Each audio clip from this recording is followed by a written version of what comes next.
యేసురాజునకే నిత్యము స్తోత్రము. నాలో నివసించడి యేసుకు స్తోత్రము. ప్రభువు చేసిన మేలులను నిరతము స్మరించెదన్. ప్రభువు చేసిన మేలులను నిరతము స్మరించెదన్.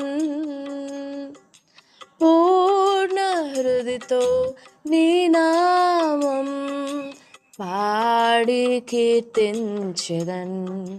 పూర్ణ హృదయతో నీ నామం పాడి కీర్తించెదన్. నా యేసురాజునకే నిత్యము స్తోత్రము. నాలో నివసించడి యేసుకు స్తోత్రము. పాపమంతా మన్నించితివి, వ్యాధులన్ మాన్పితివి. పాపమంతా మన్నించితివి, వ్యాధులన్ మాన్పితివి. నా రుధిరం నశింపక కాపాడి రక్షించితివి. నా యేసురాజునకే నిత్యము స్తోత్రము. నాలో నివసించడి యేసుకు స్తోత్రము. ద్వేషాగ్నిలో చితికి తిని ప్రియుడా నన్ను ఆదుకుంటివి. ద్వేషాగ్నిలో చితికి తిని ప్రియుడా నన్ను ఆదుకుంటివి. వెలివేస్తే రోదిస్తిని, నీవే ఓదార్చితివి. వెలివేస్తే రోదిస్తిని, నీవే ఓదార్చితివి. నా యేసురాజునకే నిత్యము స్తోత్రము. నాలో నివసించడి యేసుకు స్తోత్రము. ఇకనే జీవించదని కోసమే, నీదు మహిమ కోసం. ఇకనే జీవించదని కోసమే, నీదు మహిమ కోసం.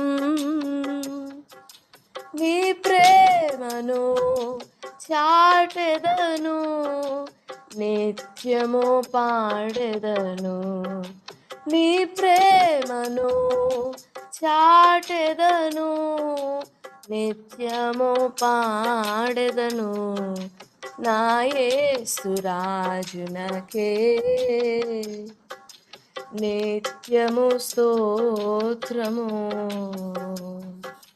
నాలో నివసించడి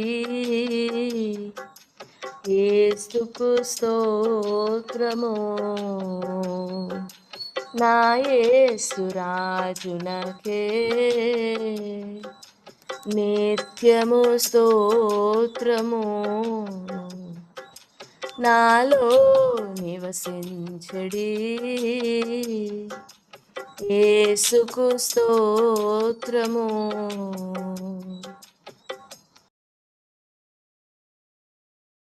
దేవుడు లోకమును ఎంతో ప్రేమించెను, క్రీస్తు ప్రేమ మమ్మును బలవంతం చేయుచున్నది. ఇంకొకటి, ప్రేమ మరణం అంతా బలవంతమైనది. దేవుని ప్రేమ చాలా బరువైనది. మనం గ్రహించే దానికంటే, మనం అర్థం చేసుకునే దానికంటే, మనం చదివే దానికంటే, మనం ఊహించుకొని ధ్యానం చేసుకునే దానికంటే దేవుని ప్రేమ చాలా బరువైనది. అదే 8వ అధ్యాయం 6వ వచనంలో షోలమ్మితి అంటుంది ప్రియునితో, ప్రేమ మరణమంత బలమైనది కాదు, బలమైనది అనే దానికి ఒక అర్థం, బలవంతమైనది అనే దానికి ఒక అర్థం. బలమైనది వేరు, బలవంతమైనది వేరు. ఇప్పుడు దేవుడు మనలను ప్రేమించిన ప్రేమే అంత బలవంతమైనదిగా ఉంటే, తిరిగి మనం ప్రేమించే ప్రేమ కూడా బలవంతమైనదిగా ఉండొద్దా? సమంగా బలవంతమైనదిగా ఉండొద్దా? ప్రేమాతిశయము చేత నేను మూర్ఛిల్లుచున్నాను, with the boast of the love, with the proudness of my beloved's love. నా మీద ఆయన చూపించుతున్న ప్రేమను తట్టుకోలేక మూర్ఛపోతున్నాను. మనం ఎప్పుడు సమస్యలు అలాగా? ఇక పరిశుద్ధమైన ప్రేమ నన్ను ఎప్పుడు కృంగదీయాలి? పరిశుద్ధమైన ప్రేమ నన్ను ఎప్పుడు మూర్ఛిల్లునట్లు చేయాలి? ఒకవేళ దేవుని ప్రేమ మనలో అంత భారముగా, మనల్ని అంత బలవంతపరచకపోతే, we do not know the love. ఏదో మన అక్కర తీరడానికి దేవుడు నన్ను ప్రేమిస్తున్నాడులే, ఏదో మన ఒంటరితనం పోవడానికి, మన భయపోవడానికి, ఏం భయపడకుండా దేవుడు నేను ప్రేమిస్తున్నాడు. అందులోని వాస్తవికత, అందులోని సారం, అందులోని రియాలిటీ, ఒరిజినాలిటీ మరుగైపోతుంది. ఈ మధ్య చిన్న ప్రశ్న, మీ హృదయం ఎంతగా బలవంతపరచబడగలదు దేవుని ప్రేమ చేత? డిగ్రీస్ ఆఫ్ పెయిన్ ఉంటుందంట. How much can you allow? ఎంత భారాన్ని, ఎంత బాధని నిన్ను బలవంతం చేయనివ్వగలవు దేవుని ప్రేమని? అంత అవకాశం ఇస్తావా? సాధారణమైన ఒక మనిషి కూడా గెత్సెమనే తోటలో ప్రభు పడిన బాధ పడగలడా అనే క్వశ్చన్ కి ఆ సమాధానం దొరికింది, నాకు సమాధానం దొరికింది. అంటే a man, a person who is so burdened with his love can also bear the pain which Jesus has borne in the garden of Gethsemane. మనం కూడా భారాన్ని మోయాలి. ఆ ప్రేమని తట్టుకోలేకపోతే, ఆ ప్రేమ మనం గ్రహించకపోతే, వాట్ కెన్ వి డూ? ఏం చేయగలుగుతాం? మనం ఏం చేస్తాం? మన జీవితాన్ని నడిపించుకోవడానికి ఇప్పుడు నాకు భయం వేస్తుంది అనుకో, ఓకే పర్లేదు, దేవుడు నన్ను ప్రేమిస్తున్నాడు. నా ఫ్యూచర్ గురించో, నా పాస్ట్ గురించో, నా ప్రజెంట్ గురించో నాకు సందేహాలు వచ్చినప్పుడు, నో ప్రాబ్లం, దేవుడు ప్రేమిస్తున్నాడు. ఇంకెందుకైనా దేవుని ప్రేమ? మనం చాలా సెల్ఫిష్ రీజన్స్ కి, చాలా స్వార్థమైన కారణాలకి దేవుని ప్రేమని అరుగు తెచ్చుకొని, అవసరం తీర్చుకొని విసిరేస్తుంటాం. అవునా? నా మాటలు అర్థమవుతున్నాయా? ఆ భారం నింపబడాలి. ఆది నుండి ఏది ఉండేనో మేమేది వింటిమో, కనులార చూచితేమో, ఏది నిదానించి కనుగొంటిమో దాన్ని తెలియజేస్తున్నాం. 2:19 మనలో నుండి విరోధులు బయలుదేరారు, ఒకళ్ళు కాదు, ఇద్దరు కాదు, అనేకులు. 18 చిన్నపిల్లలారా, ఇది కడవరి గడియ, క్రీస్తు విరోధి వచ్చినని వింటారు కదా, ఇప్పుడును అనేకులైన క్రీస్తు విరోధులు బయలుదేరారు. క్రింద వచనంలో ఉంటుంది, వారు బయట నుంచి వచ్చిన వాళ్ళు కాదు, వారు మనలో నుండి బయలు వెళ్ళిరి గాని వారు మన సంబంధులు కారు. వారు మన సంబంధులైతే మనతో కూడా నిలిచిందరు. క్రీస్తు విరోధులు బయట నుండి రారు, మనలో నుండే వస్తారు. ఒకళ్ళు కాదు, ఇద్దరు కాదు, ముగ్గురు కాదు, నలుగురు కాదు, అనేకులు బయలుదేరి ఉన్నారు. దానికి మరో మాట 5వ అధ్యాయం 10వ వచనంలో, దేవుని కుమారుని యందు విశ్వాసం ఉంచువాడు తనలో ఒక సాక్ష్యం కలిగి ఉంటాడు. మొదటి అధ్యాయం 1వ వచనంలో యోహాను అంటున్నాడు, జీవవాక్యమును గురించి ఆది నుండి ఏది ఉండేనో, మేమేది వింటిమో, ఏది కనులార చూచితిమో, మా చేతులు దేనిని తాకి చూచేనో, మేము దేన్ని నిదానించి కనుగొన్నాం, మేము ముట్టుకున్నాం, విన్నాం, చూచాం, విశ్వసించాం, మేము ఆయన్ని బాగా నిదానించి ఎరిగిన వారమని, ఆయనను గురించి మేము మీకు తెలియజేస్తున్నామని యోహాను ఈ పత్రికలో చాలా భారమైన మనస్సుతో చాలా భయంతో ప్రేమతో వ్రాయబడిన పత్రిక ఈ పత్రిక. 1, 2, 3 పత్రికలు కూడా. ఈ పత్రిక అంతట్లో కూడా యోహాను నిలిచి ఉండుట అనే మాటని చాలా సార్లు ఉపయోగిస్తాడు. ఇంకా ఆ మాట చూసినప్పుడు నిలిచి ఉండుట అనే పదం యోహానికి బాగా ఇష్టం అనుకుంటాను. ఎందుకంటే యోహాను సువార్తలో కూడా ఆయన యందు నేను, నా యందు ఆయన, నా యందు మీరు, మీ యందు నేను, మీరు నిలిచి ఉండాలి, నిలిచి ఉండాలి, నిలిచి ఉండాలంటే మొత్తం ఆల్మోస్ట్ 60 సార్లు ఉపయోగిస్తాడు యోహానే, తన సువార్తలు అయితేనేమి పత్రికల్లోనైతేనే. సరే, నిలిచి ఉండుట అని మాట్లాడుతూ మనలో నుండి బయలుదేరారు వారు, మనలో నుండి వన్స్ అట్లా కొంచెం బయటికి వెళ్ళారా వారు విరోధులే అని యోహాను చెప్తూ, ప్లస్ 5:10 విశ్వాసం ఉంచిన వానిలో ఓ సాక్ష్యం నిలిచి ఉంటుంది అని చెప్తారు. విశ్వాసం ఉంచిన వానిలో, దేవుని కుమారుని విశ్వాసం ఉంచిన వాడు తనలో ఒక సాక్ష్యం కలిగి ఉంటాడు. రోమపత్రిక 8వ అధ్యాయం 16వ వచనాన్ని గమనిస్తే 8:16 మనం దేవుని పిల్లలమని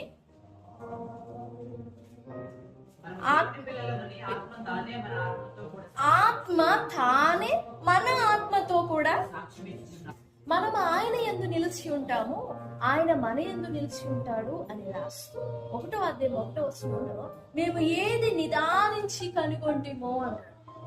ఏది? ఎవరిని? తాకింది ఎవరిని? చూచింది ఎవరిని? వినింది ఎవరిని? యేసుప్రభు వారినే. కానీ యేసుప్రభు వారిని అయినప్పుడు మేము తాకి చూసాము. Then why stressing the word that we touch him, that we hear him, that we saw him, that we meditate him? అంటే అందులోనే 2వ లైన్లో ఆది నుండి ఏది ఉండెనో, ఆది నుండి, ఎప్పటి నుండి ఉన్నారు? ఆది నుండి ఎక్కడున్నారు? వాక్యము ఆది నుండి ఎక్కడున్నారు? ఆది యందు వాక్యం ఉండేను, వాక్యం దేవుని యొద్ద ఉండేది. అంటే వాక్యానికి దేవునికి ఎప్పటి నుండి సంబంధం? ఆది నుండి.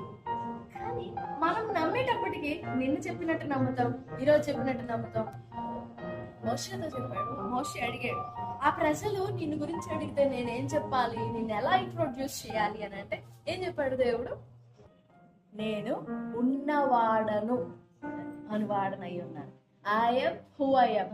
ఆది యందు ఉన్నవాడని ఒక్క ఇశ్రాయేలీలకే ప్రత్యక్షమయ్యాడు దేవుడు, వాళ్ళకి మాత్రమే చెప్పాడు. ఆ మాటని యోహాను ఏది ఈ నిర్గమకాండానికి మోషేతో చెప్పిన టయానికి, మొదటి యోహాను పత్రిక రాసిన టయానికి ఎన్ని ఏండ్ల గ్యాప్ ఉంది? మనకి ఆది నుండి ఉన్నవాడు తెలియాలి. వాక్యము శరీరమును దాల్చక ముందు ఎలా ఉన్నారు? అప్పుడు అది తెలిస్తే ఒక చిన్న మాట అయినా కానీ వణికిపోతాం. నమ్మటానికి వణుకుతాం, చదవటానికి వణుకుతాం, అసలు చూడ్డానికి కూడా వణికిపోతాం. ఎప్పుడు ఈ వాక్యం శరీరం దాల్చక ముందు ఎలాగున్నారు దానిని గురించి ఆ యేసు ప్రభు వారిని చూసినప్పుడు ఈయన ఎవరు? నేనే మార్గం అంటున్నాను, నేనే సత్యం అంటున్నాను, నేనే జీవం అంటున్నాను. తండ్రి ఆ మాటలు ఎక్కడ కనపడవు. మళ్ళీ మా అత్తయ్య మార్కు లోకల్ ఒక్క మాట కూడా కనపడదు. యోహాను పదే మాట్లాడతాడు, నా యందు తండ్రి, తండ్రి యందు. మీరు చదివి చూడండి, నా యందు తండ్రి, తండ్రి యందు నేను, నా యందు మీరు, నా యందు మీరు, మీ యందు నేను. ఈ మాటలు ఎక్కువ వాడతాడు. యోహాను దేవుని గురించి పొందిన అవగాహన, యోహాను దేవుని గురించి పొందిన ప్రత్యక్షత అది ఏ లెవెల్లో ఉందో చూడండి. మత్తయి అబ్రహాము కుమారుడైనా అని చెప్పి వంశావళి స్టార్ట్ చేస్తారు, లేకపోతే ఆదాము కుమారుడని వంశావళి స్టార్ట్ చేస్తారు. యోహాను ఆదాముకు ముందున్న వాని గురించి స్టార్ట్ చేస్తారు. మనం తెలుసుకోవాల్సింది ఆది నుండి ఉన్నవాణి.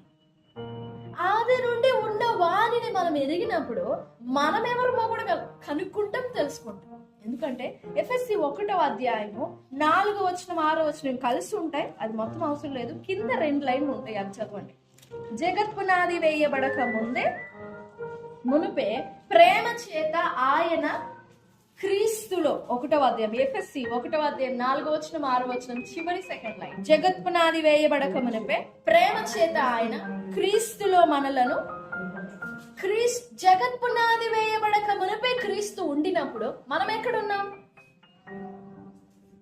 జగత్పునాది వేయబడక మునుపే వాక్యం ఉండినప్పుడు, వాక్యం ఉందా? జగత్ పునాది వేయబడక ముందే ఉన్నారా? వాక్యం ఉన్నారా? మరి అప్పుడు మనం ఎక్కడ ఉన్నాం? ఆ వచనం, జగత్ పునాది వేయబడక మునుపే ప్రేమ చేత ఆయన క్రీస్తులో మనలను ఏర్పరచుకొని. క్రీస్తులో ఉన్నాం మనం. క్రీస్తు ఎప్పటివాడు?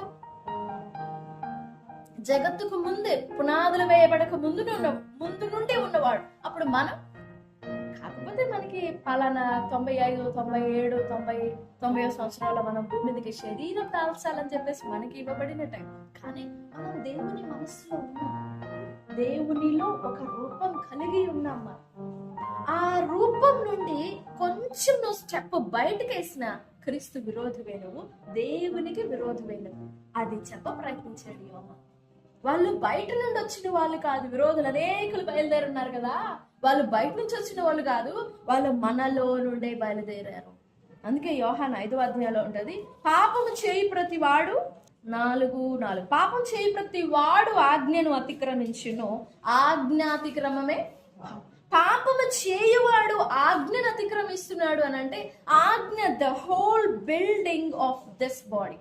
మనం దేవునిలో, దేవుని యందున్నాం కదా, దీనిలో నుండి కొంచెం అట్లా బయటకు వేరుగా వచ్చి బయట ఏదన్నా ప్రవర్తించడం, తలంచడం, మాట్లాడటం, ఆలోచించడం, అట్లా వేరుగా వచ్చేమా మనం ఆ స్వభావములో నుండి, ఆ పోలికలో నుండి, దేవుని స్వభావంలో నుండి బయటపడిపోతాం, బయట వేరైపోతాం.